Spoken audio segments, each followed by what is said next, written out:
ұбт-да оптика тақырыбына байланысты келетін бір есепке талдау жасап көрейік. Қараңыздар. Бізге айтады, кескінге сипаттама беріңіз дейді. Яғни, мынау біздің кескініміз. Осыған сипаттама беру керек.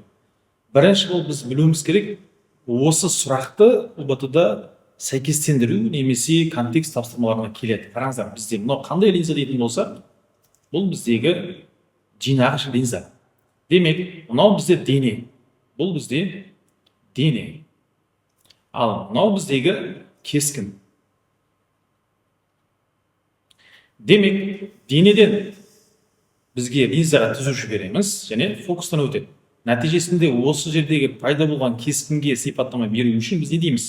Денеге қарағанда кескін астында тұр, төңкерілген деп айтылады. Яғни төңкерілген.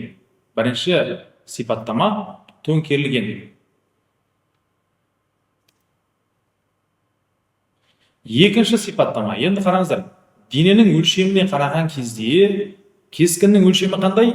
Әрине кіші. Демек, кішірейтілген.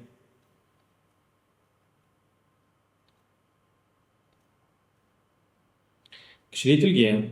Үшінші сипаттамасы, енді қараңыздар, шын немесе жалған деген келеді. Біз қалай білеміз шын немесе жалған екендігін? Әрине бұл жердегі кескініміз бізде шын болады. Егер жинағыш линзаның екінші бетінде орналасса, дене шын болады. Демек, шын кескін деп қоямыз. Қараңыздар, біз сіздермен ұбт-да келетін бір есепке талдау жасадық. Әрине сіз үшін пайда болды деген ойдамыз. Өзіңізді сақтап, досыңызбен бөлісуді ұмытпаңыздар. Келесі түсіндірме видеода жолыққанша.